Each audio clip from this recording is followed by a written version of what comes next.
to bring the decepts back. And the low life, nigga, that's a do say fact. Hey yo, I enter the club, me, thugs, 2 bottles of mo, 2 O's of dro. We make way to the back where them girls be at. While they twist, we sip that cognac. I'm from Marcy, trust where your shooter get shot. When Larry Davis came after he done shot them cops. Make it I'm the truest, you knew it, I give a damn who produced it. Guru loop it, yeah the flow gets stupid. I'm sort of a live band, my sound is acoustic. They ain't biting the style, they wearing girdles to boost it. You ain't never let it fly out in CI. Copping from the meat eyes, cracked tan like felines. Sergio Tashini was looking like some Louis on us. Streets was watching before they shot the movie on us. And Jay, now who you know gon' test us? Know we got knowing more bras than you have enough. Come on, dawg. MEMPHIS BLEEK, aka the Memphis Man, aka Little Hollywood. Malik Deshaun Cox, born June 23, 1978. What's to be made of the career of Memphis Bleek? There's a phrase usually used from time to time that goes, there's a very thin line. Whatever is used after that is yours to decide. And that's the best way I've come to describe Memphis Bleek. Everything for him seemed to dwell within that gray area thin line. Was he lucky to meet one of, if not the best rappers of all time and be taken under his wing for a lifetime? Was he a good rapper that wasn't marketed right or in the right situations to succeed? Was he mainstream or underground? Did he at one point go bankrupt while being close friends and, as they would describe it, brothers with the second richest rapper of all time according to Forbes?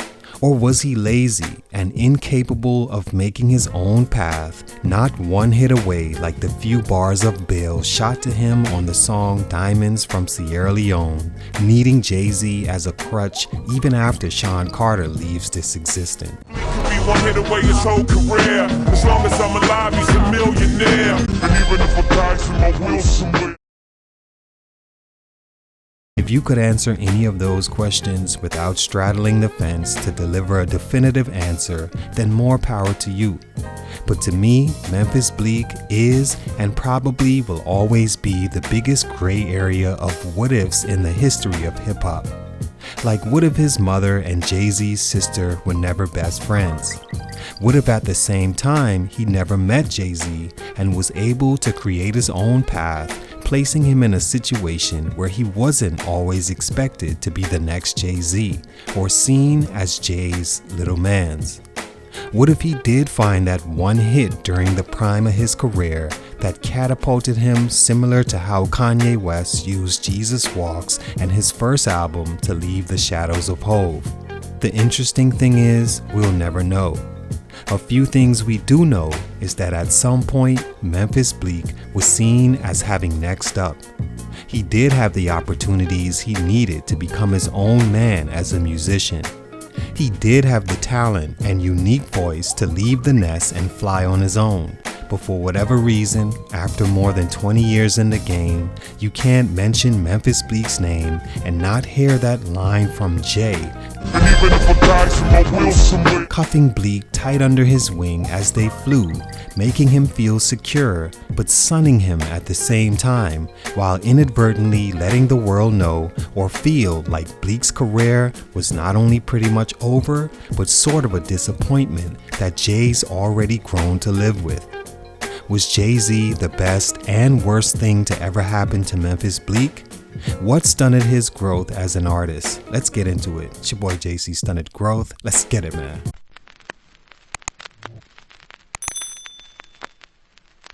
Memphis Bleek is a hip-hop rap artist from Brooklyn, New York that famously grew up in the same project building as Jayz, whose mother happened to be best friends with Jay's sister.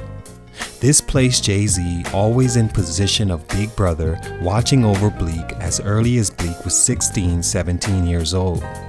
After rapping for Jayz, who already took to Bleek for his street hustling acumen, he was signed to Rockefeller and placed on many following Jayz albums, including what some would say is Jayz's best album to date, Reasonable Doubt, on the song Coming of Age, which went on to be the title for Bleek's first studio album. Stunt number 1, Shadow Boxing, My Little Man's. The biggest gray area activity a person can do is fighting or playing against their own shadow, an activity mostly performed by boxers to stay sharp or warm up for an actual bout. The thing about shadow boxing though is you never really win or lose. You're just there, doing something. Not only doing something, but with no real aim or outcome. Not even the thrill of saying, yes, I won. With Memphis Bleek tucked under the care of Jayz initially and throughout his career, I think it hurt him musically, never having the space, need, or learned ability to create a successful musical path for himself. At 16 years old, writing, rapping, and being asked to be on a track with the best rapper at the time is something that never happens and also an opportunity any kid would jump at without hesitation.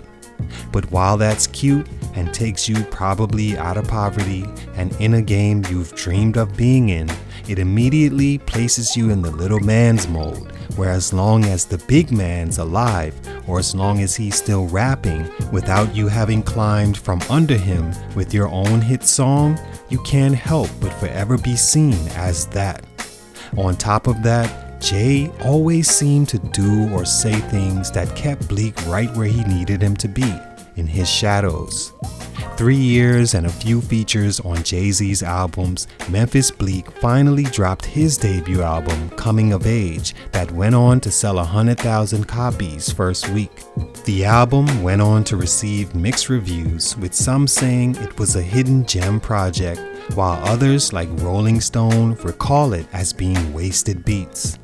With Jay-Z presenting Bleek as his closest understudy and Bleek adhering willingly to the role, he would be in the shadows of Jay-Z forever. So instead of competing to be the best, he was taking studio dinner orders, being Jay-Z's hype man and employee. He was swinging for the target of one day becoming eye level with his big brother, but never connected with his music, and therefore, to this day, is seen as Jay's little man's. Stunt number 2, Bleek was never one hit away. Bleek could be one hit away his whole career. I'm sorry, Jay-Z. Actually, I'm sorry, Bleek. But as long as you were playing Robin to Batman, you were never going to see a hit that could have set you apart from the comfort of Jay's side cart. The biggest reason is because as long as your name wasn't Kanye West and you didn't create your own beats, Sean Carter was never going to let a potential hit that could solidify his career even more slip into your hands. I'm sure every single beat that came through Rockefeller in those days the label was still on top came through Jay first. It's why you have a beat like Change Up from Bleek's second album, The Understanding, which Jay himself acknowledged being trash. Nah, y'all niggas ain't gonna have me rapping on the bullshit, man. Even saying he wouldn't rap on it in the song. He never did rap. Instead, the song cuts off and goes into one of Bleek's more standout tracks of his career, My Mind Right. Beanie Sigel did rap on the opening of the song Jay refused to spit on and sounded pretty dope. Was that another way to sun Bleek on his own project? Well, yeah, why not?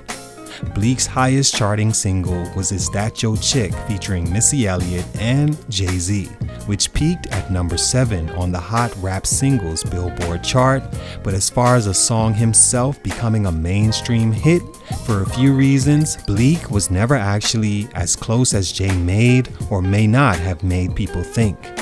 Mainly because to do so would require having a top producer shun working with the popular Sean Carter in favor of producing a top 10 song for Bleek instead. That would have never happened. Even if it did, Jay-Z would have gotten on the song and just made it his own anyway. Stunt number 3, Jay-Z was actually the best thing that could happen. Another reason Bleek was never actually one hit away like Jay said is because in all honesty, in my opinion, Bleek was never really that good of a rapper or witty enough as a personality to create and drive a hit song. So really, Jay-Z could be seen as the best thing that could have ever happened for Bleek. Not saying he was terrible, but he was just gray area to me. He wasn't trash because he had a voice unique to him. He was perfect sounding on hooks and even verses with Jayz, but simply he wasn't made to ever become one of the big names in rap. Instead, he became the best, most long-tenured sidekick of all time, not to mention loyal. He's been by Jay's side for decades, and we've never heard of a fallout between the two that couldn't have been handled with a simple conversation. He'd go on to release 2 more albums in 2003 and 2005, and in typical Lil Brother fashion, Jayz said it was okay to start his own label, to which he signed a few artists that one had no chance outside of New York City, and another sort of one-hit wonder known for his groupie ways and thoughtless antics on social media that has him seemingly locked away for a long time. All in all, Memphis Bleek is still a really cool dude, it seems. His loyalty to Jayz is unmatched, but his music was always mediocre to me at best, while he dealt with a shadow that was so large he could never outrun. He continues business with Jayz and running his own on the side that no bankruptcy can take away. Salute to him, much respect, but for these reasons, his growth was stunted. It's your boy JC, Stunted Growth, and I'm out. I spent my summers in the Ville. When I say do or die, never ran, never will. You can tell by the zip I'm with the shits, and I repeat 11206.